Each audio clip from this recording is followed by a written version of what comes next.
Hi, this is Micornus Phokane, the leader and the founder of the Young Men Empowerment Forum. We are continuing with this great topic. We're speaking about what it takes to become an intelligent negotiator, because as a young man, you need to be a negotiator. You need to be somebody who is very, very good at negotiator in life. As we have said, that negotiations are actually part of life. And we need to be great negotiators in everything that we do. And wherever we are, we should actually embark on negotiation, shape our skills, know how to negotiate, because that's the only way you're going to succeed. We've spoken about interviews, is negotiation. We've spoken about family matters, is negotiations. We've spoken about business sector, is negotiations. And political arenas, negotiations as well. Church set up a lot of negotiations as well. So it's very important that as an individual, you become an intelligent negotiator so that you are able to negotiate your way in many things that you need to negotiate in. And we want to empower you today, as we are Young Men Empowerment Forum. We're developing ordinary young men into extraordinary men of wisdom, intelligence, integrity, and character as well. So we want you to reach that particular standard where you become somebody who's actually an intelligent negotiator. And this is part 4 today, and I hope that this will help you as we get and embark into this. There are some nuggets that we want to give you for you to be able to become a skillful and very intelligent negotiator. And that's the reason why we are in this platform right now. The first thing that I would love you to be aware of as characteristics of great negotiators or intelligent negotiators, they skillfully reframe challenges. So you need to reframe challenges generally. And when you are skillfully doing that, you're on the real path of ability to become a great negotiator. Now, what you need to do is to make sure that obstacles become shared opportunities. When it's something that is an obstacle, something that is a problem in front of you, you can actually look at it and say, but these are opportunities. Because if I overcome this, then success is on me. And this is very important that we emphasize that there are some times when we see problems as problems and until they remain problems. And because of that, then we are not able to conquer them.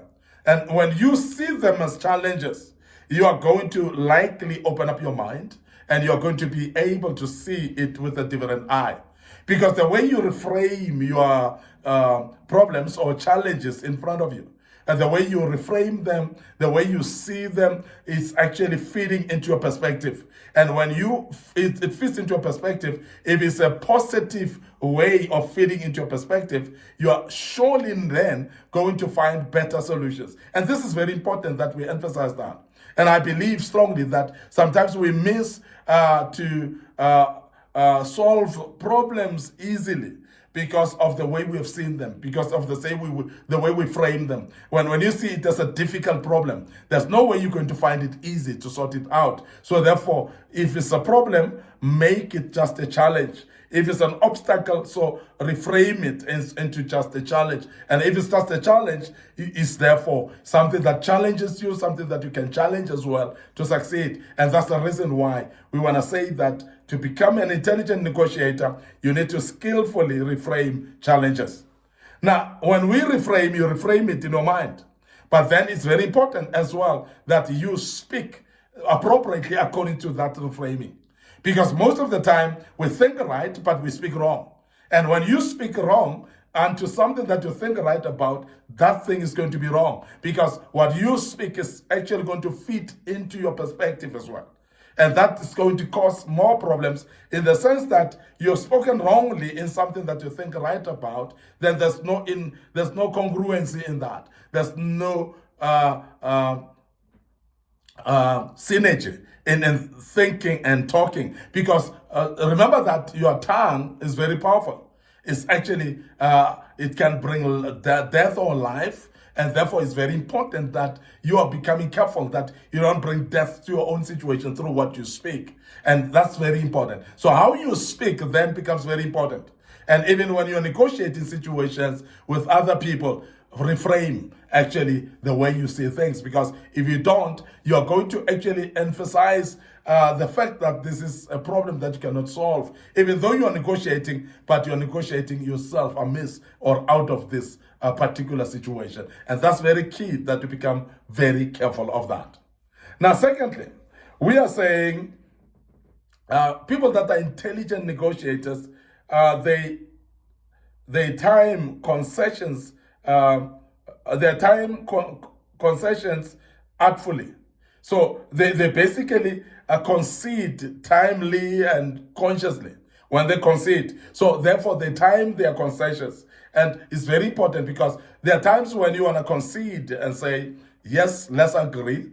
Yes, this I agree with you. And you must actually be conscious about it. You must be careful about it. You must be artful as well. Because sometimes if you concede earlier and you don't concede at the appropriate time, you're going to find yourself having been given the shorter side of the stick, as I've said a bit earlier. So therefore, when to concede and how to concede is very important. And sometimes the concession is shown by cues of maybe nodding your head a bit too quickly. And that's very important, that you become careful of your non-verbal approach as well. So when you are in a meeting and you're negotiating, so try to avoid nodding your head, because as you do so, you basically may be conceding a bit too early.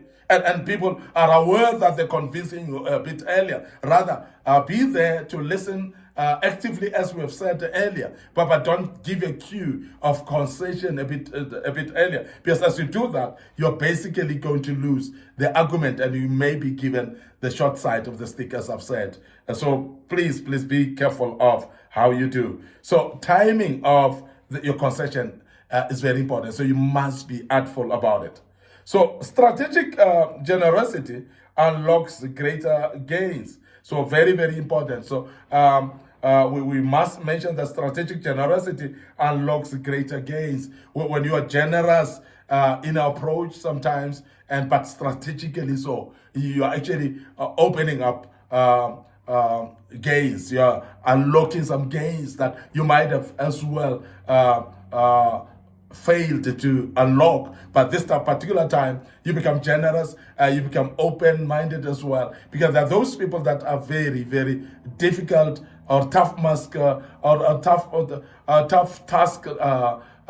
negotiators that are not actually generous enough. And when you're not generous enough, therefore, also you're going to find it difficult to actually pull it through the negotiation, the negotiation through, and you're going to have a problem with that. Now, the other thing that we want to bring on the table today that intelligent negotiators have, or what it takes to become an intelligent negotiator, is that they resist early commitment. Now, I've said a little bit about this, that don't commit too early, because the timing of your commitment is very important. Because sometimes when people are saying, maybe you should do this, if you quickly commit, that's going to remain with you. And only to find that there were other people that could do that which you committed in better. So, or even the people that you're negotiating with, they could be able to do something that you committed to. They could do it better. But because of your quick commitment, you're actually blocking the progress of the whole project and the negotiation as well, because you have actually considered a bit quick, you have committed a bit quicker, and because of that, you find that things that were supposed to happen may not happen appropriately because you committed a bit too quickly. So therefore, it is very important that we emphasize that as intelligent negotiator, you don't commit early. So please take your time in committing, because if you commit early, you may actually derail the whole negotiation as well. Now, it is very important to become patient and to be able to persevere. And the negotiation power as well, continue holding back the cuts of your negotiation power. And don't concede too early. Don't commit too early as well. Don't start over-promising things much earlier. Because when you start to over-promise, you're going to make the people actually fall into that which you're promising. If you're negotiating a price, for instance, don't start actually giving your pricing, because if you commit early with your price might be much more than what the person that you're negotiating with for service is actually envisaging for you to pay them. They may actually be holding the lesser amount in their minds or lesser price in their amounts. But when you commit too early, you basically may be shortchanging yourself because you're basically offering them much more than what they deserve by just committing too early. So these are type of things that we are actually speaking about. And I hope that helps you. That when you're negotiating price, don't say your price too quick. Don't actually expose it too quick. So don't commit too early. So therefore, hold on to your cut of negotiation and let your negotiation power remain by actually holding back for a while. And as you continue. So as you do so, you are basically going to get the right things that you need, or whether it's the package or whether it's the price that you need, you are going to get it more appropriately because you didn't actually commit too early. And that's very, very important that you become careful when are you committing. Because if you commit early, as I've said, you're going to run into serious problems. I want to end up here today, your host, Micornus Phokane. I'm the leader and the founder of Young Men Empowerment Forum. And we are saying we're developing ordinary young men into extraordinary men of wisdom, integrity, and character. And our aim is to make sure that we empower you through kingdom principles. And before I check out right now, we want to remind you of our Facebook page, Micornus Phokane, our Facebook page, Young Men Empowerment Forum. So like and follow us on those Facebook pages and make sure that everything that you need, you're going to find there on that particular platform. Don't forget our YouTube channel is under Young Men Empowerment Forum. Subscribe to our YouTube channel. And please make sure that you click notification button as well. Don't forget either our TikTok account as well. So it's under Micornus Phokane. So please make sure that you follow us on our TikTok account as well. But we want to urge you to share these platforms with your loved ones, with your friends, with your colleagues at work, because they may actually need this particular information in their lives as well. Don't be selfish about it. Share it with them, and they will gain quite a lot out of this. May the good Lord bless you, and allow me to check out right here and say until we meet on part 5 of this great topic. And God bless you, and cheers for now.